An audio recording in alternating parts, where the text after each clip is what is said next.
Welcome folks, this is Wear and Tear with a review of the Cold Steel Voyager Extra Large.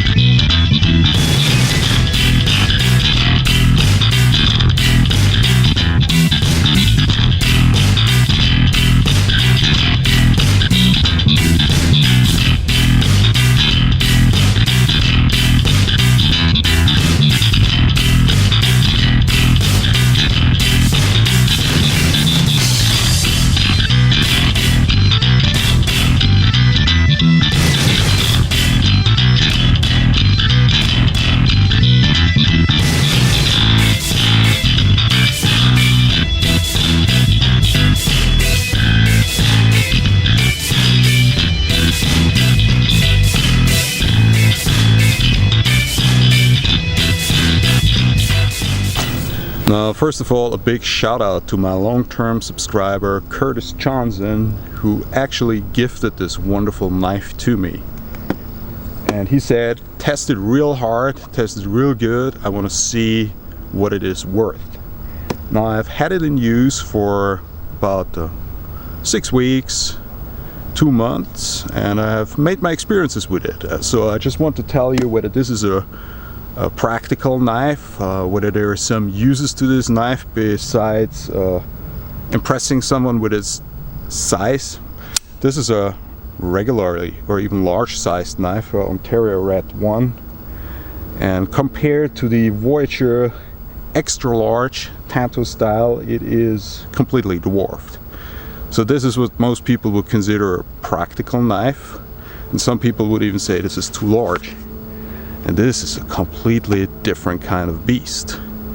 So let's play around with this knife a little bit and I'll tell you my thoughts on it.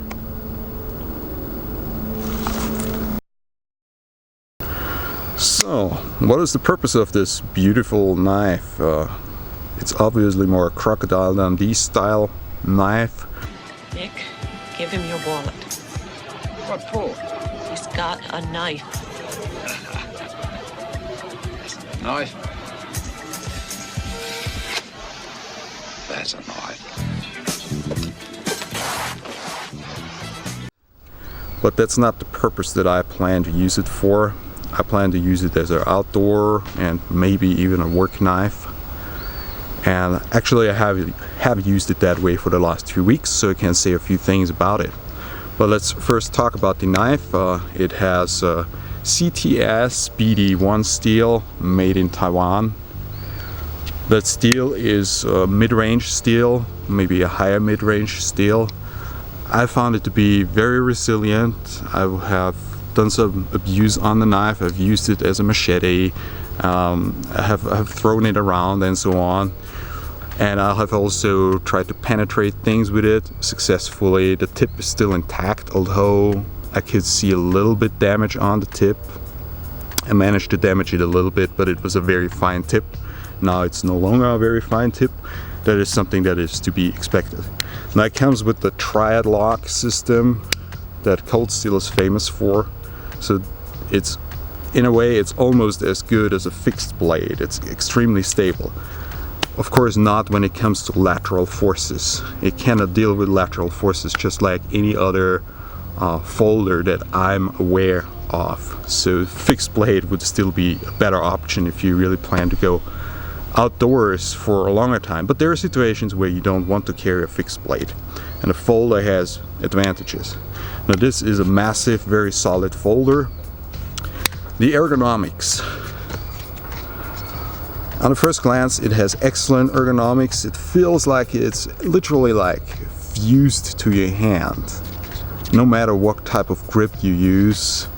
Also, when you use it as a light machete, it's like it gives you many different grip positions, and every single grip position feels 100% safe.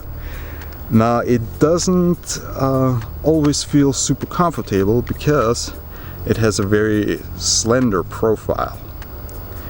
So it doesn't fill out your hand as well as you might think. And it generates a certain a few little hot spots, especially with this very rough texture. So when you work with it real hard for a longer period of time, then it might feel uncomfortable, but not terribly uncomfortable. So you would just wear gloves, which you should do anyways if you plan to do any type of hard work with bladed tools and what other kind of tools. So it's not a big issue. It has very good ergonomics. Now, as for the question, can I realistically carry that around? Well, you can carry it around in your backpack, but this is not the point of a folder, right?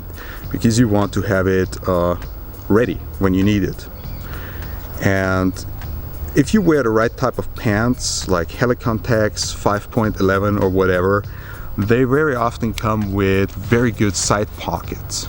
And you can store it away easily in such side pockets, and you can even drive the car or whatever, do whatever activities, just walk around and you will completely forget that you carry such a large knife, which is not good if you like walk into the city, and there are certain zones even in Austria now where knives are forbidden, so that would be very bad. But you can literally forget that you carry such a large knife if you carry the right type of pants. Of course, your jeans pockets won't do. But if you carry good outdoor pants or something like that, it's not an issue at all. It's also a very light knife. The blade is heavy, the handle is very light. So again, it feels very machete-like. As for working with this knife, of course, you can do everything with a large knife that you can also do with a smaller knife. And you can do a whole lot of things more with a large knife. I found that I can do very fine work with that.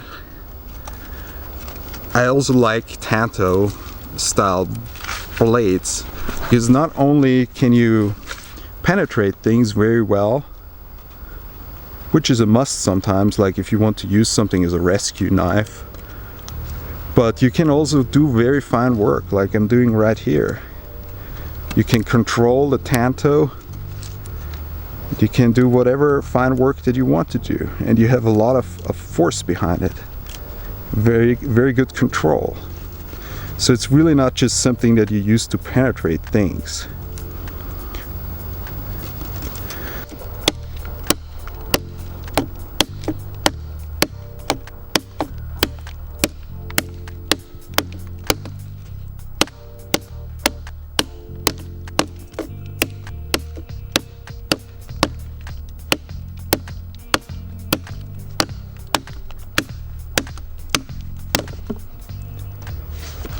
So chopping things, that's another topic.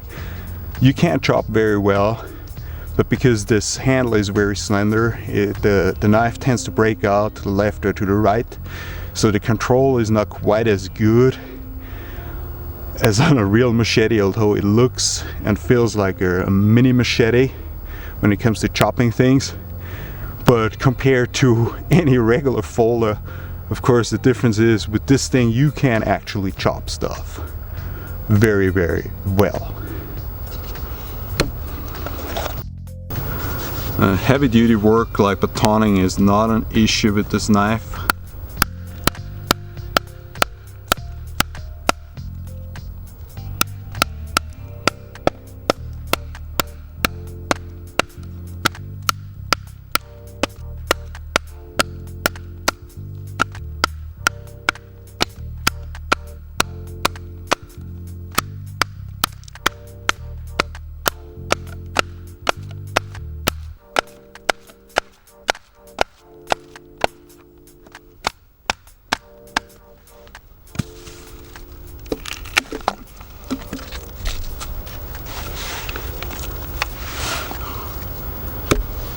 So this knife can absolutely stand such abuse. I have done it before, not just for this demonstration. Although the lateral aspect, we will get a slight wiggling laterally, but this is something that you can easily readjust with the standard screw here. You tighten the screw a little bit and the issue is gone. Few more words on the action of the cold Steel Voyager extra large. This is of course not a play knife, it's not easy to open it. You need to add in some energy from your wrist then the blade comes flying out with a lot of force, at times even too much force. It might be pulled out of your hand. But it is a definite way to open the blade quickly. A safer way is opening it with the thumb studs. It's of course much slower. You can also close the knife one-handed with the aid of gravity. You just disengage the lock and then the blade collapses on its own. You need to be careful with doing that because the knife could bite your fingers. Other than that, I really find the knife wonderful. The steel is easy to resharpen, and with the size and even shape that it has, it definitely fulfills a unique role in my collection. It is really a wonderful knife. It was a wonderful gift by my subscriber Curtis Johnson. Thank you again, and I hope you enjoyed this review. Wear and Tear, over and out.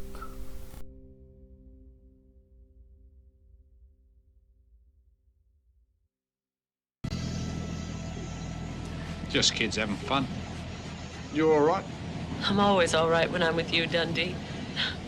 God, that sounds corny.